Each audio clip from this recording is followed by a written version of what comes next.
Cuando una sociedad de capital ha aplicado los requisitos exigidos por los artículos 273 y 274 de la Ley de Sociedades de Capital, junto con el artículo 3.5 de la RICAF para conocer la cifra de beneficios distribuibles, deberá de tener en cuenta además, para llevar a cabo el reparto de dividendos, los criterios que exige la legislación mercantil según el tipo de acciones o participaciones que pueda tener en circulación, temática a la que dedicamos este tutorial. Así, si la compañía tuviese acciones o participaciones sociales con privilegio y efectivamente ese privilegio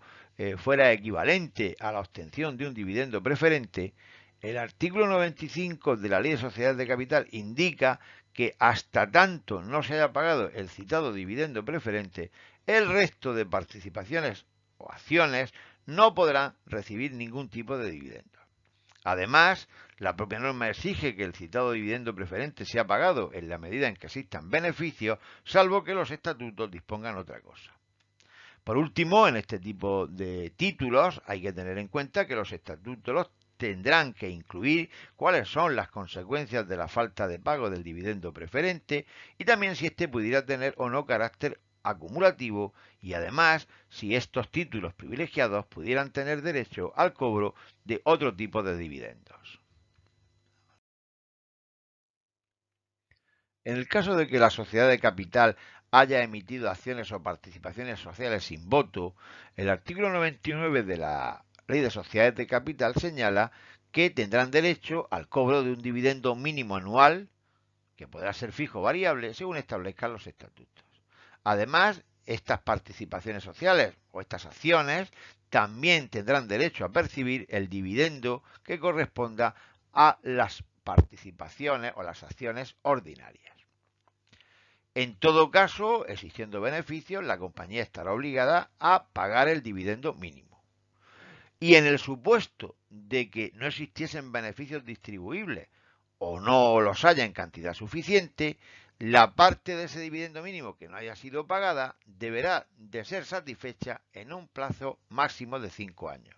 Si bien en este caso, hasta que no se pague tal dividendo mínimo, ocurrirá que las acciones o las participaciones sociales tendrán derecho a voto exactamente en las mismas condiciones que las participaciones y acciones ordinarias, conservando siempre además sus ventajas económicas.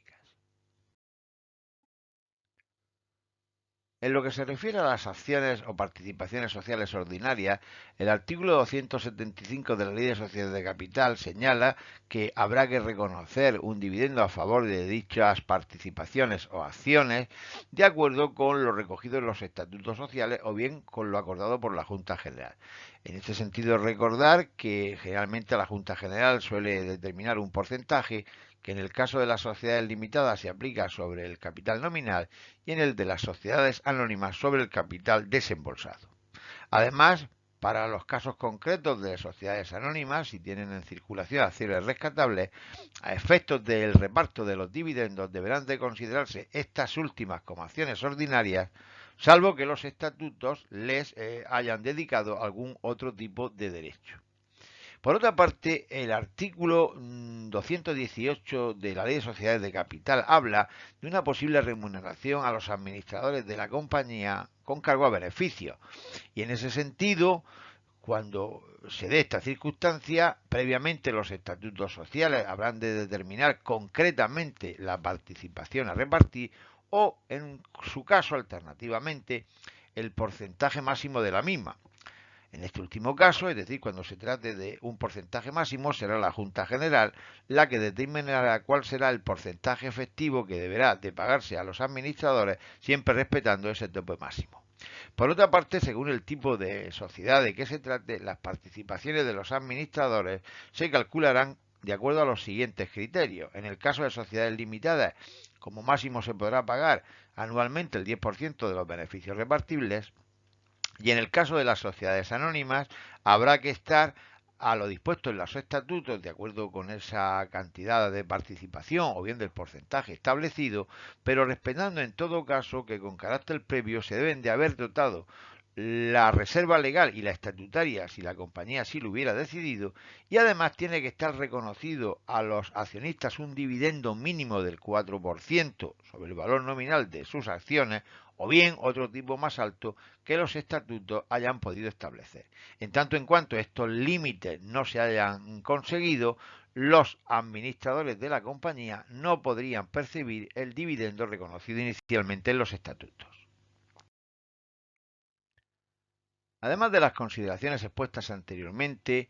para el caso concreto de sociedades anónimas, a efectos del reparto de dividendos deberemos de tener en cuenta lo siguiente. Cuando la compañía tenga autocartera registrada en el balance, el artículo 148 de la Ley de Sociedades de Capital señala que los derechos económicos correspondientes a las acciones propias adquiridas deberán de traspasarse al resto de acciones en circulación, excepto el derecho de asignación gratuita de acciones. Por otra parte, en lo que se refiere a las ventajas de los socios fundadores y promotores, el artículo 27 del citado texto legal les reconoce derechos especiales de contenido económico, cuyo valor no puede ser superior al 10% de los beneficios netos anuales según el balance de la compañía, después de restada la dotación a la reserva legal y por un periodo máximo de 10 años. Finalmente, en el caso de que la compañía tenga accionistas morosos en la medida que hayan sido solicitados dividendos pasivos pendientes y no hayan sido satisfechos, el artículo 83.2 indica con carácter expreso para este tipo de socios que no podrá percibir ningún tipo de dividendos, si bien, después de abonada su deuda, podrán reclamar los dividendos que no hayan prescrito. Y con estos comentarios finalizamos este tutorial dedicado a los criterios a considerar para llevar a cabo el reparto de dividendos de forma efectiva. Gracias por la atención prestada.